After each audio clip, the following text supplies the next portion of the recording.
তুমি কি কখনো এমন কিছু খুঁজে পেয়েছো যা তোমার জীবন চিরতরে বদলে দিয়েছে? ওমর পেয়েছিল একটা ভাঙা বোতল, একটা ক্ষীণ কান্নার শব্দ, আর একটা রহস্য যা শেষ ছিল না। আজ সেই গল্পই বলল তোমাকে। কিন্তু সাবধান, এই গল্প শুনলে তুমি আর ঘুমাতে পারবে না। রাত তখন গভীর। চারদিকে এমন একটা নিস্তব্ধতা নেমে এসেছিল যেন পুরো পৃথিবী নিঃশ্বাস বন্ধ করে রেখেছে। গ্রামের নাম ছিল নীলাচর। পদ্মার ধারে ছোট্ট একটা গ্রাম, যেখানে মানুষ সন্ধে হলেই দরজা বন্ধ করে দেয়। বলে রাতের বাতাসে নাকি শোনা যায় কারো কান্না, দূর থেকে ভেসে আসে, কখনো নদীর দিক থেকে, কখনো পুরনো বটগাছের ছায়া থেকে। কিন্তু কেউ কোনোদিন খুঁজতে যায়নি, কারণ নীলাচরের মানুষ জানে কিছু কিছু কান্নার উত্তর দেওয়া উচিত নয়। কিন্তু ওমর জানত না, অথবা জানলেও সে পরোয়া করেনি। ওমর ছিল এই গ্রামেরই ছেলে, বয়স 22। বাবা মারা গেছেন 3 বছর আগে, মা একা মানুষ করেছেন। ছোট্ট একটা মাটির ঘর, এক টুকরো জমি আর একটা পুরনো নৌকা, এটুকুই ছিল তাদের সংসার। ওমর নদীতে মাছ ধরত, ভোরে যেত, সন্ধে ফিরত। প্রতিদিন একই জীবন। কিন্তু তবুও ওমরের চোখে সবসময় একটা অদ্ভুত আলো থাকত, যেন সে কোথাও যেতে চায়, যেন সে কিছু একটা খুঁজছে, যেন তার বুকের ভেতরে একটা প্রশ্ন বাসা বেঁধে আছে, যার উত্তর সে কোনোদিন পায়নি। সেই দিন রাতটা অন্যরকম ছিল। আষাঢ় মাসের শেষ রাত। আকাশ ভর্তি কালো মেঘ, বজ্রপাতের শব্দে বারবার চমকে উঠছিল চারদিক। ওমর তখনও নদীর পাড়ে ছিল। সন্ধে জাল ফেলেছিল, কিন্তু মাছ আসেনি, একটাও না। যেন নদীটাও আজ কিছু একটা লুকাচ্ছে। ওমর জাল গুটাতে গিয়ে থমকে গেল। নদীর ধারে কাদামাটির ভেতর অর্ধেক ডুবে আছে একটা বোতল। সাধারণ বোতল নয়, কাঁচের বোতল, কিন্তু রংটা অদ্ভুত। নীল নয়, সবুজ নয়, বেগুনিও নয়, এমন একটা রং যার কোনো নাম নেই। যেন গভীর রাতের আকাশের রং, যেন পানির নিচে চাঁদের আলোর রং। বোতলের মুখ বন্ধ, কিন্তু ভেতরে কিছু একটা আছে, একটা আলো, ক্ষীণ, কাঁপা কাঁপা, যেন মোমবাতির শিখা মরে যাওয়ার আগে একবার জ্বলে ওঠে। ওমর হাত বাড়ালো, এবং ঠিক তখনই সে শুনল একটা শব্দ, এত ছোট্ট, এত দুর্বল যে প্রথমে সে ভেবেছিল বাতাসের শব্দ। কিন্তু না, এটা বাতাস নয়, এটা কান্না। কেউ কাঁদছে বোতলের ভেতর থেকে। অবিশ্বাস্য, অসম্ভব, পাগলামি, কিন্তু ওমর স্পষ্ট শুনতে পাচ্ছিল একটা মেয়ের কান্না, এত করুণ, এত ব্যথা ভরা, যেন সে যুগ যুগ ধরে কাঁদছে আর কেউ শোনেনি। ওমরের হাত কাঁপছিল। সে বোতলটা তুলে নিল। বাড়ি ফেরার পথে ওমরের মনে হচ্ছিল কেউ তাকে দেখছে। পিছনে তাকালো, কেউ নেই, শুধু অন্ধকার, শুধু বৃষ্টি, শুধু সেই বোতলটা তার হাতে, ভেতরে সেই ক্ষীণ আলো, আর মাঝে মাঝে ভেসে আসছে সেই কান্নার শব্দ। মা দরজায় দাঁড়িয়েছিলেন। এতক্ষণ কোথায় ছিলি? ঝড় আসছে দেখছিস না? মাছ পাইনি মা। মা কিছু বললেন না, ভেতরে ঢুকলেন। ওমর ঘরে এসে হারিকেনের আলোয় বোতলটা দেখল ভালো করে। আগের থেকেও অদ্ভুত লাগছিল, এখন আরও অদ্ভুত লাগছে। বোতলের গায়ে সূক্ষ্ম কারুকাজ, ছোট ছোট নকশা, যেন কোনো অচেনা ভাষায় কিছু লেখা। ওমর পড়তে পারল না, কিন্তু স্পর্শ করতেই হাতটা গরম হয়ে গেল, যেন বোতলের ভেতর থেকে উষ্ণতা বেরোচ্ছে। আর সেই কান্নার শব্দ এখন আরও স্পষ্ট। ওমর বোতলের মুখের দিকে কান পাতল, এবং এবার সে শুধু কান্না নয়, শব্দ শুনতে পেল।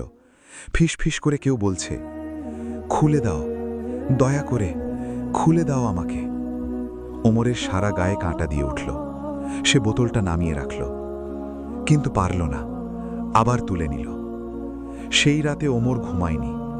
বোতলটা তার সামনে রাখা, হারিকেনের আলোয় সেই অদ্ভুত রং আরও রহস্যময় লাগছে।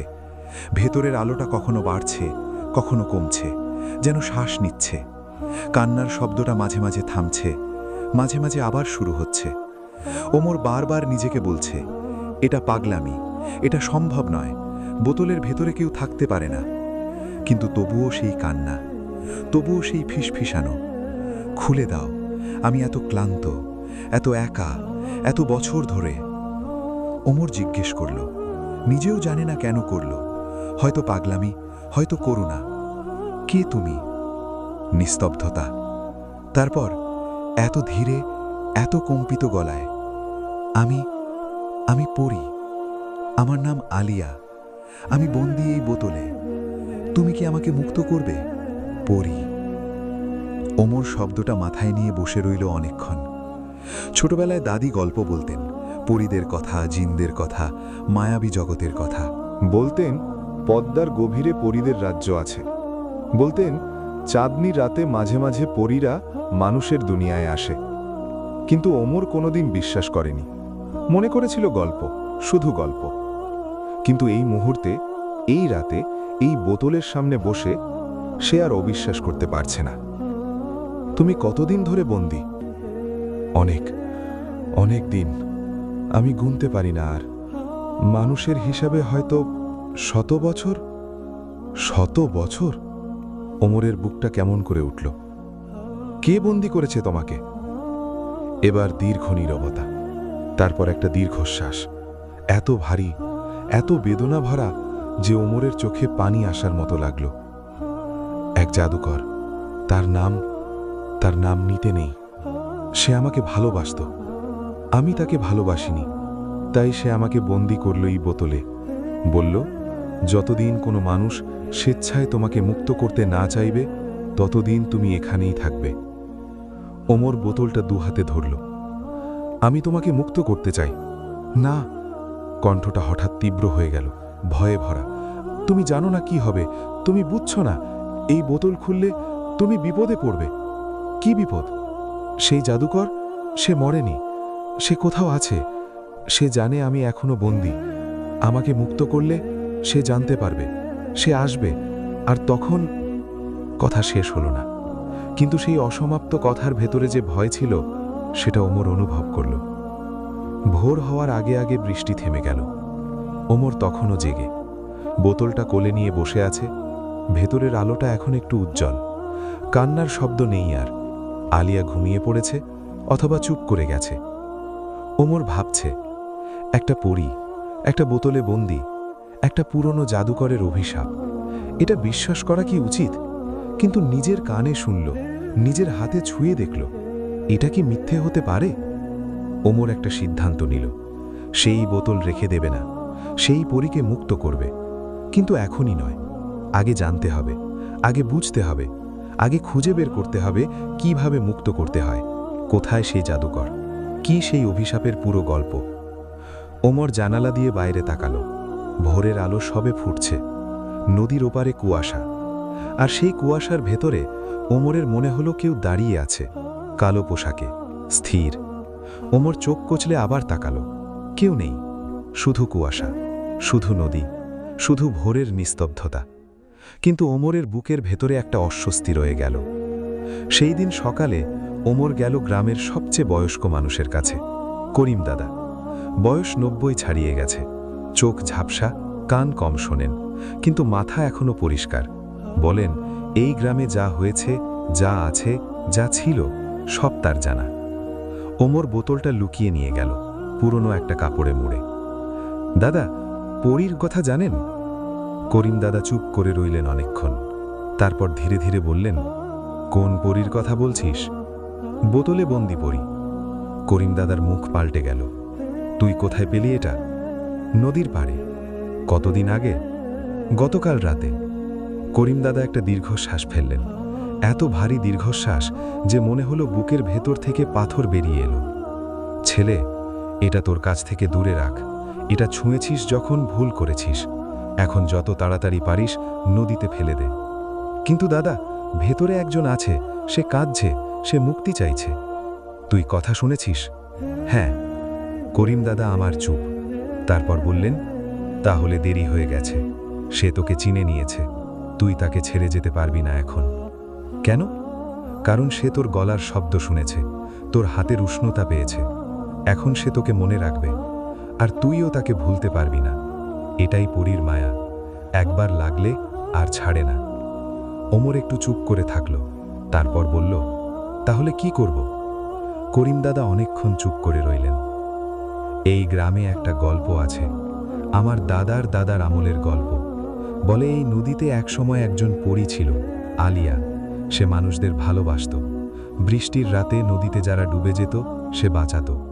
জেলেদের জাল ভোলে দিত মাছে। গ্রামের মানুষ তাকে ভালোবাসত। কিন্তু এক জাদুকর, নাম তার কালো রহমান, সে এই গ্রামে এসেছিল। আলিয়াকে দেখে মুগ্ধ হয়েছিল, জোর করে পেতে চেয়েছিল। আলিয়া রাজি হয়নি। তখন সে অভিশাপ দিয়েছিল, বোতলে বন্দি করেছিল। বলেছিল, তুমি বন্দি থাকবে যতদিন না কোনো নিঃস্বার্থ মানুষ নিজের সবকিছু বিসর্জন দিয়ে তোমাকে মুক্ত করে। অমরের বুকের ভেতরটা ভারী হয়ে গেল। নিজের সবকিছু? হ্যাঁ, শুধু বোতল খুললেই হবে না। ওই অভিশাপ ভাঙতে হলে যে মুক্ত করবে তাকে কিছু একটা দিতে হবে। কি দিতে হবে সেটা জাদুকরই জানে, কিন্তু সে মরেছে বহু আগে। তাহলে কোথাও সেই উত্তর লেখা আছে, কোথাও লুকোনো আছে সেই জ্ঞান। কিন্তু সেটা খুঁজে পেতে হলে তোকে অনেক দূর যেতে হবে, অনেক বিপদ পার হতে হবে। ওমর উঠে দাঁড়ালো। করিম দাদা তার হাত ধরলেন। ছেলে, তুই বুঝছিস না, এই পথে গেলে তুই আর ফিরে নাও আসতে পারিস। ওমর একটু হাসল। দাদা, সে 100 বছর ধরে কাঁদছে। আমি যদি না যাই আর কে যাবে? সেই দিন দুপুরে ওমর বাড়ি ফিরল। মা রান্না করছিলেন। ওমর খেতে বসল, কিন্তু মুখে কিছু উঠছিল না। মা জিজ্ঞেস করলেন, কি হয়েছে? কিছু না মা। মা তাকে দেখলেন। মায়েরা সব বোঝেন।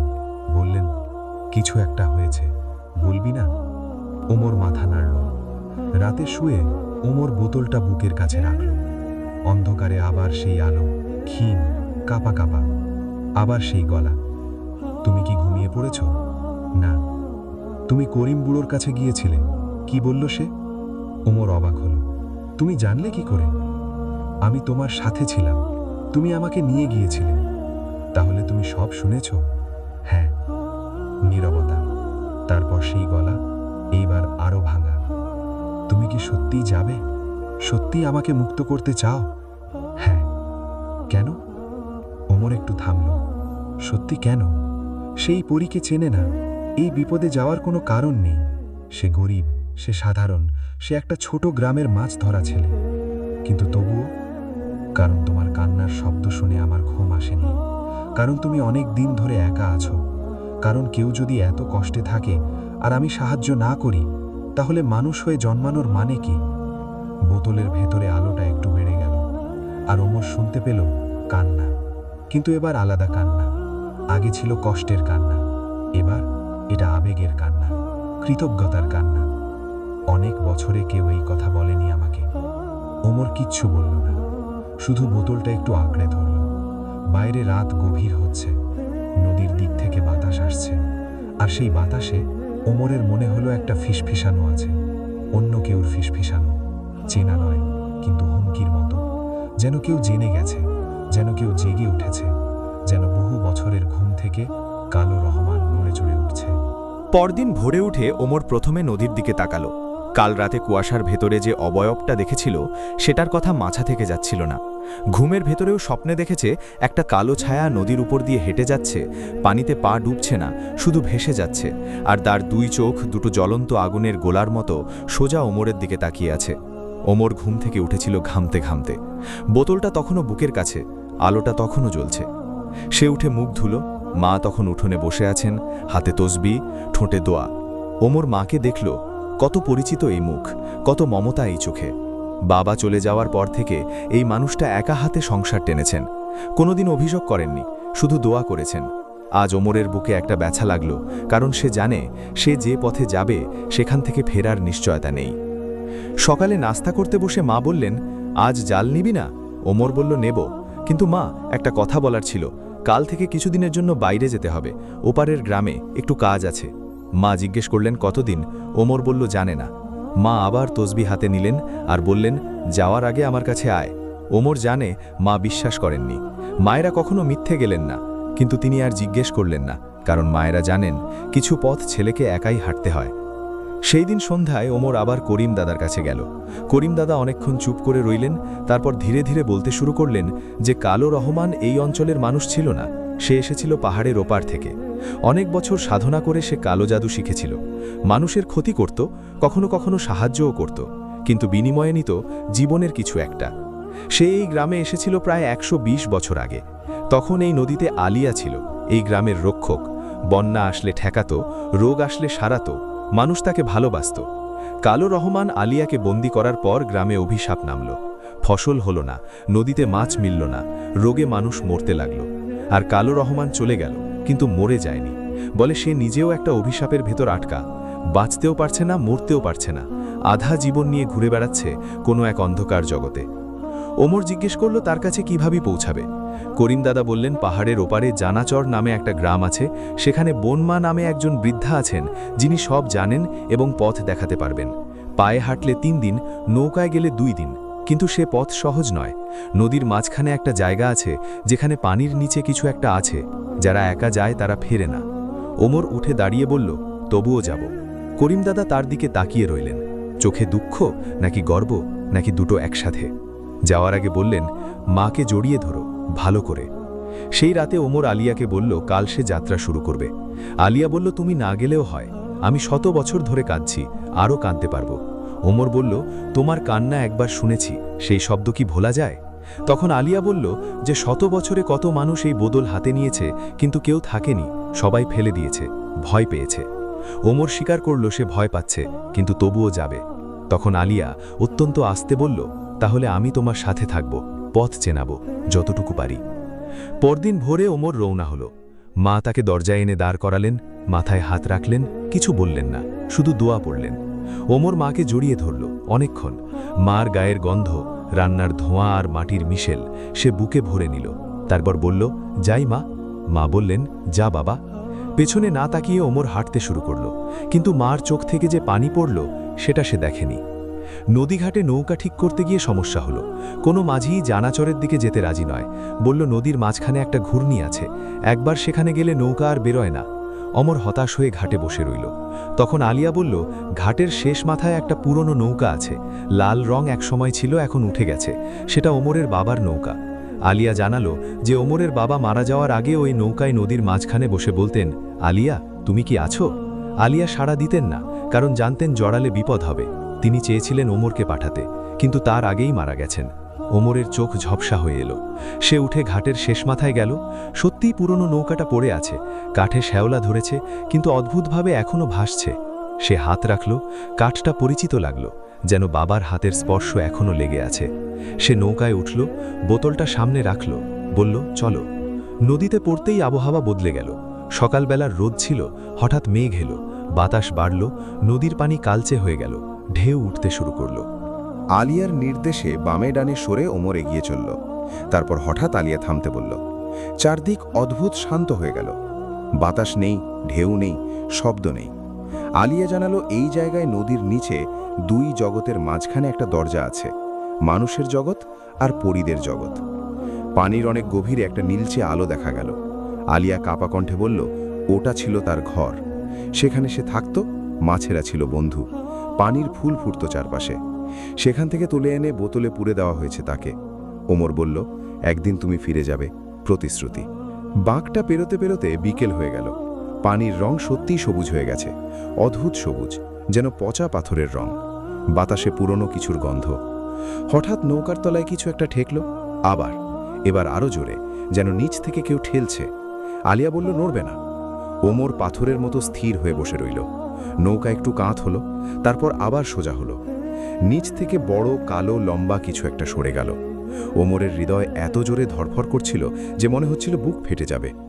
আলিয়া জানালো ওটা পাহারাদার, কালো রহমানের তৈরি। কিন্তু সে দেখেনি, কারণ আলিয়া বোতলের আলো কমিয়ে রেখেছিল। রাতে ওমর নদীর পাড়ে নির্জন এক জায়গায় নৌকা বাঁধল। সামান্য মুড়ি আর গুড় খেয়ে আলিয়ার সাথে কথা বলল। জানতে পারল আলিয়া ধীরে ধীরে দুর্বল হয়ে পড়ছে। বোতলের ভেতরে আটকে থাকলে পরীরা একসময় মিলিয়ে যায়। আর বেশি সময় নেই, হয়তো মাস কয়েক, বছর নয়। ওমর বোতলটা শক্ত করে ধরল, বলল তাহলে আমাদের তাড়াতাড়ি করতে হবে। রাতের আকাশে তারার নিচে ওমর জিজ্ঞেস করল আলিয়া কেমন দেখতে। আলিয়া বলল অনেকটা মানুষের মতোই, শুধু পিঠে ডানা আছে আর চোখের রং ভোরবেলার নদীর মতো, সোনালি আর রূপালির মাঝামাঝি, হালকা নীল। ওমর বলল নিশ্চয়ই সুন্দর। আলিয়া বলল জানি না, অনেকদিন আয়না দেখিনি। রাতে হঠাৎ ওমর জেগে উঠল এক অস্বস্তিতে। নদীর ওপারে একটা ক্ষুদ্র কমলা রঙের আলো, স্থির। কোনো ঘর নেই সেখানে। আলোটা নেভার আগে একটা মুহূর্তের জন্য ওমর দেখল আলোর ভেতরে একটা লম্বা, হাড় জিরজিরে, কালো পোশাকের মানুষের আকৃতি সোজা ওমরের দিকে তাকিয়ে। ওমরের সারা শরীর শীতল হয়ে গেল। সে বুঝল তাকে দেখা হয়ে গেছে, কালো রহমান জেনে গেছে। পরদিন ভোরে আলিয়াকে ঘটনা বলতেই সে জানালো কালো রহমান জেগে উঠেছে। সে সরাসরি আসবে না, প্রথমে দোসর পাঠাবে, পরীক্ষা করবে। আর কালো রহমান নিজে এলে সাধারণ মানুষ তাকে থামাতে পারবে না। শত বছরের কালো জাদু তাকে অন্য কিছু বানিয়ে দিয়েছে। শুধু বনমাই জানেন কি করতে হবে।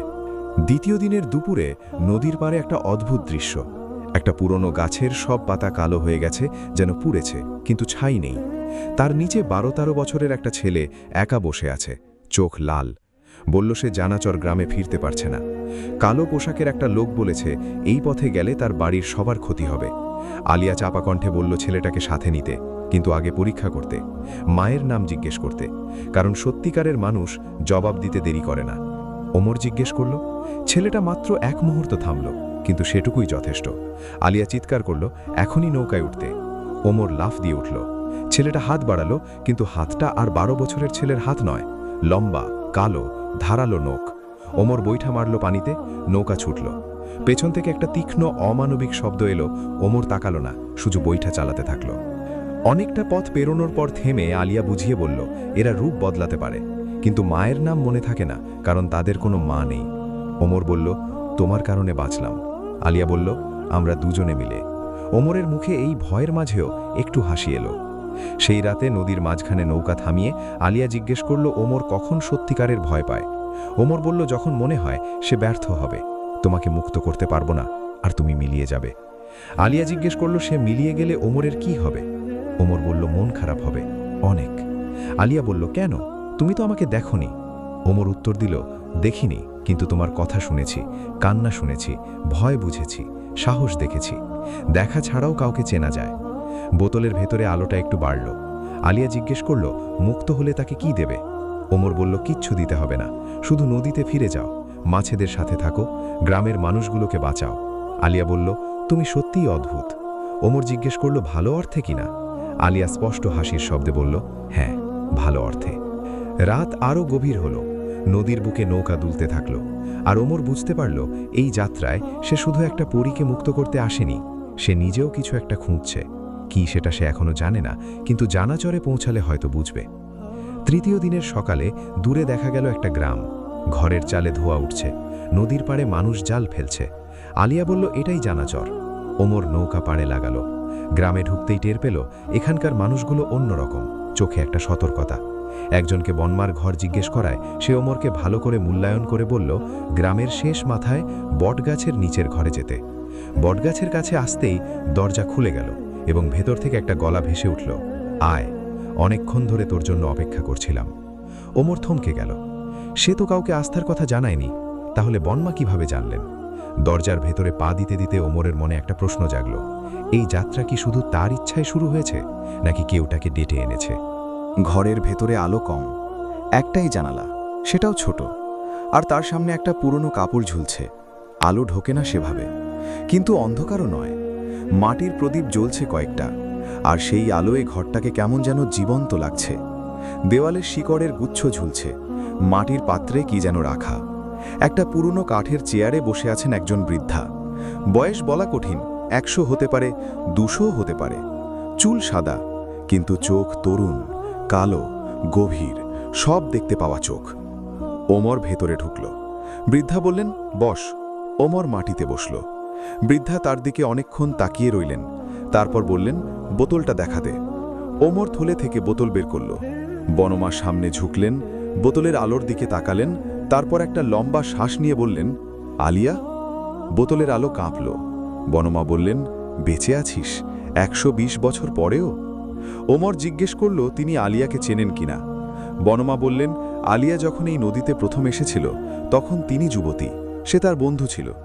তারপর বললেন ওমর আসবে জানতেন, কিন্তু দেরি করেছে। ওমর বলল সে আগে জানতই না। বনমা সোজা তাকিয়ে বললেন তোর বাবা জানত, সে এসেছিল, কিন্তু ভুল সময়। কালো রহমান তখন জেগেছিল। তোর বাবাকে ফিরিয়ে দিয়েছিলাম, বলেছিলাম ছেলে পাঠা, ছেলে প্রস্তুত হলে পাঠা। ওমরের বুক ভারী হল। সে জিজ্ঞেস করল বাবা কি জানতেন তাকে পাঠাতে হবে? বনমা বললেন জানতেন, তাই ওমরকে নদীর কাছে রাখতেন, মাছ ধরা শেখাতেন, নৌকা চালাতে শেখাতেন। বলেছিলেন ছেলে তৈরি হচ্ছে, কিন্তু তৈরি হওয়ার আগেই বাকিটা বললেন না, বলার দরকার ছিল না। ওমর একটু সময় নিয়ে জিজ্ঞেস করল কালো রহমানকে কিভাবে থামাবে। বনমা উঠে দাঁড়ালেন, মাটির পাত্র থেকে কিছু ঢালতে ঢালতে বললেন আগে আসল কথাটা শুনতে হবে। কালো রহমান শুধু দুষ্টু মানুষ ছিল না, সে ছিল একজন জ্ঞানী মানুষ যে ভুল পথে গেছে। সে আলিয়াকে বন্দী করেছিল ভয় থেকে, কারণ সে দেখেছিল আলিয়া এই নদীর শক্তির উৎস এবং একদিন সেই শক্তি তাকে ধ্বংস করবে, তাই আগেই বন্দী করেছিল। কিন্তু সে যেটা বোঝেনি, আলিয়াকে বন্দী করায় নদীর শক্তি কমেনি, শুধু বদলে গেছে, আর সেই শক্তি এখন ধীরে ধীরে তাকেই গ্রাস করছে। 120 বছরে ধীরে ধীরে সেই যন্ত্রণায় সে পাগল হয়ে গেছে, বাঁচতেও চায় না, মরতেও পারছে না। ওমর জিজ্ঞেস করল সমাধান কি? বনমা বললেন সমাধান একটাই, আলিয়াকে মুক্ত করতে হবে, কিন্তু সেই সাথে কালো রহমানকেও মুক্তি দিতে হবে, তার অভিশাপ ভাঙতে হবে। কেউ যদি স্বেচ্ছায়, কোনো ক্রোধ ছাড়া, কোনো শর্ত ছাড়া তার জন্য ক্ষমা চায়। ওমর বুঝল আলিয়াকেই কালো রহমানকে ক্ষমা করতে হবে। বনমা বললেন এটাই শর্ত, এই শর্ত পূরণ না হলে অভিশাপ ভাঙবে না, আর অভিশাপ না ভাঙলে আলিয়া মুক্ত হলেও সে তাকে বারবার ধরবে, কিন্তু ভাঙলে কালো রহমান চিরতরে চলে যাবে। বোতলের ভেতর থেকে আলিয়ার ভারী কণ্ঠ এলো। ওমর জিজ্ঞেস করল সে পারবে কিনা। আলিয়া বলল জানি না। বনমা বললেন ক্ষমা সহজ হলে দাম থাকত না, কঠিন বলেই এটা শক্তিশালী। বনমা জানালেন রাতটা সেখানে থেকে কাল ভোরে যাত্রা করতে হবে।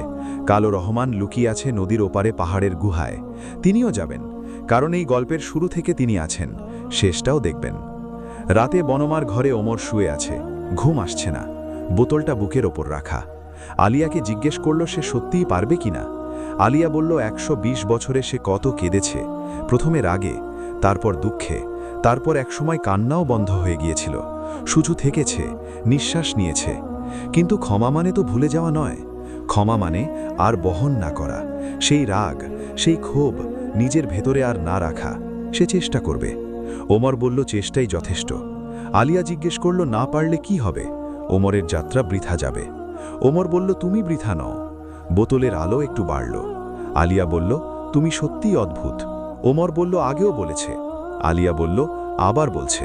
ওমরের মুখে হাসি এলো, রাতের অন্ধকারে কেউ দেখল না। ভোরের আলো ফোটার আগেই বনমা ডাকলেন। তিনি প্রস্তুত, গায়ে পুরনো শাল, হাতে লাঠি, কোমরে ছোট থলে। দেখে মনে হলো তিনি এই যাত্রার জন্য বহুদিন অপেক্ষা করছেন। 3 জন বেরোলো, বনমা সামনে, ওমর পেছনে, বোতল বুকে। নদীর পাড় ধরে হাঁটতে হাঁটতে বনমা বললেন কালো রহমান তাদের দেখতে পাবে এবং সে চেষ্টা করবে থামাতে, ভয় দেখাবে, মায়া দেখাবে, হয়তো মিথ্যাও বলবে, বলতে পারে আলিয়া মরে গেছে, দেরি করে এসেছ, ক্ষমা করলে তোমার ক্ষতি হবে। ওমর জিজ্ঞেস করল এগুলো সত্যি কিনা। বনমা বললেন না। ওমর জিজ্ঞেস করল তাহলে ভরসা কিসের? বনমা একটু হেসে বললেন তোর নিজের বুকের ওপর। পাহাড়ের কাছে আসতে আসতে বেলা হয়ে গেল। পাহাড়টা বড় নয়, কিন্তু গাছপালা নেই, খা খা পাথর। রোদ পড়ছে কিন্তু পাথর গরম হচ্ছে না, অস্বাভাবিক ঠান্ডা। বনমা থামলেন, তিনি আর এগোতে পারবেন না, কারণ কালো রহমান তাকে চেনে, তাকে দেখলে আরও শক্তি দিয়ে লড়বে। ওমরকে একা যেতে হবে। বনমা থলে থেকে একটা ছোট কালো পাথর বের করলেন, ভেতরে লাল শিরা। বললেন কালো রহমান কোনো রূপ নিলে এই পাথর ধরলে আসল রূপ দেখা যাবে। আর বললেন ভেতরে গেলে সে একটা প্রশ্ন করবে, সত্য উত্তর দিতে হবে, মিথ্যা দিলে সব শেষ। প্রশ্নটা কি সেটা বনমা জানেন না, সে প্রত্যেকজনকে আলাদা প্রশ্ন করে। ওমর এগিয়ে গেল। গুহার মুখ অন্ধকার। সে থামল। আলিয়া জিজ্ঞেস করল ভয় পাচ্ছে কিনা। ওমর বলল হ্যাঁ। আলিয়াও বলল তাহলে চলো। 2 জন মিলে ভেতরে ঢুকল।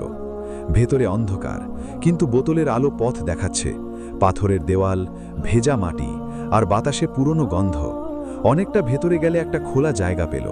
সেখানে বসে আছে একটা মানুষ, খুব বুড়ো, চামড়া শুকিয়ে গেছে হাড়ের ওপর, চোখ বন্ধ, তাকে ঘিরে কালো কুয়াশা ঘুরছে।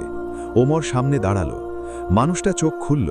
চোখ দুটো একদম সাধারণ, কালো, ক্লান্ত এবং ব্যথিত। তুই এসেছিস? কণ্ঠ কর্কশ কিন্তু ভাঙা। ওমর বলল হ্যাঁ। কালো রহমান জিজ্ঞেস করলেন কেন? ওমর বলল আলিয়াকে মুক্ত করতে। কালো রহমান তিক্তভাবে হেসে বললেন জোর করে নেবে, লড়াই করবে? ওমর বলল না, বলল আলিয়া নিজেই মুক্ত হবে যদি সে চায়। কালো রহমান থামলেন। কালো কুয়াশা একটু স্তব্ধ হলো। তারপর বললেন, প্রশ্ন আছে, তুই আলিয়াকে ভালোবাসিস? ওমর থমকে গেল। এই প্রশ্ন সে ভাবেনি। ভেতরে কিছু একটা নড়ে উঠল।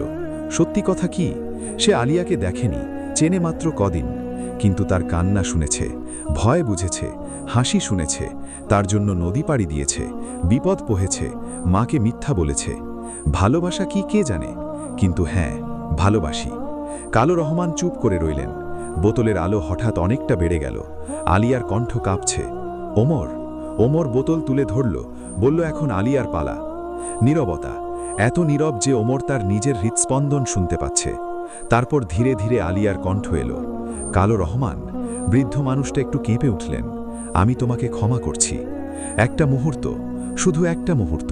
তারপর পুরো গুহা কেঁপে উঠল। কালো কুয়াশা ছিঁড়ে যেতে লাগল। আলো এলো কোথা থেকে? পাথরের ভেতর থেকে, মাটির নিচ থেকে। কালো রহমানের চেহারা বদলাতে লাগল। বুড়ো মানুষটা আস্তে আস্তে হালকা হয়ে যাচ্ছেন, যেন বছরের পর বছরের ভার নামছে। তার চোখে জল এলো, বাস্তব জল, মানুষের জল। ফিসফিস করে বললেন, 120 বছর, 120 বছর ধরে কেউ আমাকে ক্ষমা করেনি, আমি নিজেও করিনি। আলো আরও বাড়ল। বোতলে ফাটল ধরল, ছোট, সরু, কিন্তু স্পষ্ট। ওমর বুঝল, এটা শুরু। বোতলে ফাটল বাড়ছে। ওমর হাতে ধরে রেখেছে, কিন্তু হাত কাঁপছে। বোতলটা গরম হয়ে যাচ্ছে। ভেতরের আলো এত তীব্র হয়ে উঠেছে যে তাকানো যাচ্ছে না। গুহার দেওয়াল আলোয় ভেসে যাচ্ছে। কালো রহমান এখনো মাটিতে বসে, কিন্তু তার চারপাশের কালো কুয়াশা পাতলা হয়ে আসছে। তিনি কাঁদছেন নিঃশব্দে। বুড়ো মানুষের কান্না, যেটাতে কোনো শব্দ নেই, শুধু মুখ কুঁচকে যায় আর চোখ বেয়ে জল পড়ে। আমি জানতাম না, তিনি বললেন, জানতাম না এত কষ্ট দিয়েছি। জানতে। আলিয়ার কণ্ঠ শক্ত কিন্তু ক্রোধহীন। জানতে, কিন্তু তখন ভয় পেয়েছিলে। কালো রহমান মাথা নামালেন। ভুল ছিল। আলিয়া বলল, ভয় থেকে যা হয় তা বেশিরভাগ সময়ই ভুল হয়। বোতলে আরেকটা ফাটল। ওমর 2 হাতে ধরে রাখল। আলো চোখে লাগছে, তবুও সে চোখ সরালো না। তারপর একটা শব্দ, মৃদু কিন্তু স্পষ্ট, কাঁচ ভাঙার শব্দ। বোতল 2 টুকরো হয়ে গেল। ওমরের হাতে 2টো ভাঙা কাঁচের টুকরো আর আলো। আলো বের হলো। প্রথমে একটা ছোট্ট বিন্দু, তারপর সেটা বড় হলো, গোল, উজ্জ্বল। গুহার ছাদ পর্যন্ত উঠে গেল। ওমর পেছনে সরে গেল। আলোটা থিতু হলো। তারপর ধীরে ধীরে একটা আকৃতি নিল। প্রথমে অস্পষ্ট, তারপর স্পষ্ট। একটা মেয়ে দাঁড়িয়ে আছে। ওমর তাকালো, মাথা থেকে পা পর্যন্ত দেখল। আলিয়া দেখতে অনেকটাই মানুষের মতো। 2টো চোখ, 2টো হাত, চুল কালো, লম্বা, পিঠ পর্যন্ত। পোশাক নদীর রঙের, সবুজাভ নীল, কিন্তু পিঠে ডানা, পাখির ডানা নয়, আলোর তৈরি, স্বচ্ছ, কাঁপছে, যেন নদীর ওপর রোদ পড়লে যে ঝিলিক খেলে সেই রকম। আর চোখ সোনালি নীল। আলোর ভেতরে গভীরতা। তাকালে মনে হয় অনেক দূরে কোথাও যাওয়া যাবে। আলিয়া দাঁড়িয়ে নিজের হাতের দিকে তাকাচ্ছে, তারপর পিঠের ডানার দিকে, ঘাড় ঘুরিয়ে, তারপর ওমরের দিকে। দুজনে তাকিয়ে রইল। কত কথা বলার ছিল, কত প্রশ্ন ছিল, কিন্তু কেউ কথা বলল না, শুধু তাকিয়ে রইল অনেকটা সময়। তারপর আলিয়া বলল, তুমি ওমর? হ্যাঁ। তুমি আমার চেয়ে ছোট। ওমর অবাক হলো। মানে, তুমি কত বছর? 22। আমি 122 বছরেরও বেশি। আলিয়ার মুখে একটু হাসি। তুমি খুব ছোট। ওমর হাসল। এত ভয়ের মাঝে, এত কষ্টের পরে হাসল। তুমি কিন্তু ছোটর মতো দেখতে নাও। তুমিও বড়র মতো সাহস দেখিয়েছ। কালো রহমান এতক্ষণ চুপ করেছিলেন। এবার উঠে দাঁড়ানোর চেষ্টা করলেন, পারলেন না, পড়ে গেলেন। ওমর এগিয়ে গেল, হাত ধরে তুলল। কালো রহমান অবাক হয়ে তাকালেন। তুই আমাকে সাহায্য করছিস? আপনি পড়ে গিয়েছিলেন। আপনি আমার শত্রু ছিলেন। ওমর সহজ গলায় বলল, এখন আপনি শুধু একজন বুড়ো মানুষ। কালো রহমান কিছু বললেন না, কিন্তু তার চোখে যা ছিল সেটা হয়তো কৃতজ্ঞতা। আলিয়া সামনে এলো। রহমান সাহেব, তিনি তাকালেন। আপনি এখন যেতে পারেন। কোথায়? যেখানে যাওয়ার কথা। আপনি অনেক দিন আটকে আছেন, এবার বিশ্রাম নিন। কালো রহমান একটা দীর্ঘশ্বাস নিলেন। তারপর তার শরীর আলোর মতো হয়ে গেল, ধীরে, আস্তে, একটা নিঃশব্দ বিদায়। পরে শুধু পাথরের গুহা, ওমর, আলিয়া আর বাইরে থেকে আসা ভোরের আলো। গুহার বাইরে বেরোতেই বনমা দাঁড়িয়ে। তিনি আলিয়াকে দেখলেন, অনেকক্ষণ চুপ করে রইলেন। তারপর বললেন, 120 বছর? হ্যাঁ। আলিয়া এগিয়ে গেল, বনমার হাত ধরল। বনমার চোখে জল। এই বৃদ্ধা মানুষটা, যিনি সব কিছু জানেন, সব কিছু দেখেছেন, তিনিও কাঁদলেন। তোকে দেখতে পাবো ভাবিনি আর। আমিও। দুজন অনেকক্ষণ দাঁড়িয়ে রইলেন। ওমর একটু দূরে সরে গেল। এই মুহূর্তটা তাদের। সে পাহাড়ের গা থেকে নদীর দিকে তাকালো। নদী দেখা যাচ্ছে দূরে, সকালের আলোয় চকচক করছে, সুন্দর। ফেরার পথে তিনজন হাঁটছে। বনমা সামনে, ওমর আর আলিয়া পাশাপাশি। আলিয়া হাঁটছে, কিন্তু পা মাটিতে ঠিকমতো পড়ছে না, একটু ভাসছে। 120 বছর পরে শরীর নিজেই ভুলে গেছে কিভাবে মাটি মাড়াতে হয়। ওমর লক্ষ্য করল, ঠিকমতো হাঁটতে পারছো না। অনেকদিন হয়নি, ধরো। সে হাত বাড়িয়ে দিল। আলিয়া একটু থামল, তারপর হাত রাখল। ওমর হাঁটতে থাকল, আলিয়াও পাশাপাশি। নদীর পাড়ে এসে আলিয়া থামল, পানির দিকে তাকালো। ওমর দেখল তার চোখে কি যেন হলো, কেমন একটা টান। যেতে চাও? নদীটা ডাকছে। আলিয়া ফিসফিস করল, অনেকদিন পরে শুনছি। তাহলে যাও। তুমি? আমি এখানে আছি। আলিয়া পানির দিকে এগিয়ে গেল, পা ছোঁয়ালো। ওমর দেখল পানি যেখানে তার পা ছুঁয়েছে সেখানে একটা নীল আলো ছড়িয়ে পড়ল। দূরে একটা মাছ লাফ দিল, তারপর আরেকটা। নদী চিনতে পেরেছে। আলিয়া কিছুটা ভেতরে গেল, হাঁটু পর্যন্ত পানিতে দাঁড়ালো, তারপর ঘুরে তাকালো ওমরের দিকে। ওমর, তুমি কি আসবে নদীতে? এখানে না। আলিয়া একটু হাসল। আবার পরে, যখন মনে চাইবে। ওমর বুঝল, তুমি এখানে থাকবে? আমি এই নদীতে থাকব, যেমন ছিলাম, কিন্তু এখন বন্দী নই। একটু থেমে, তুমি মাছ ধরতে আসো, আমি দেখব। দেখা হবে না? দেখা হবে। নদীর পানিতে যখন তাকাবে, আমি তাকিয়ে থাকব। ওমর পানির দিকে তাকালো, তারপর আলিয়ার দিকে। প্রতিশ্রুতি রেখেছি? হ্যাঁ। আলিয়ার চোখে সেই নদীর রং, উজ্জ্বল, গভীর। তুমি রেখেছ। তুমিও রেখেছ, ক্ষমা করেছ। তুমি শিখিয়েছ। আমি কি শিখিয়েছি? যে দেখা ছাড়াও কাউকে চেনা যায়। আলিয়া হাসল।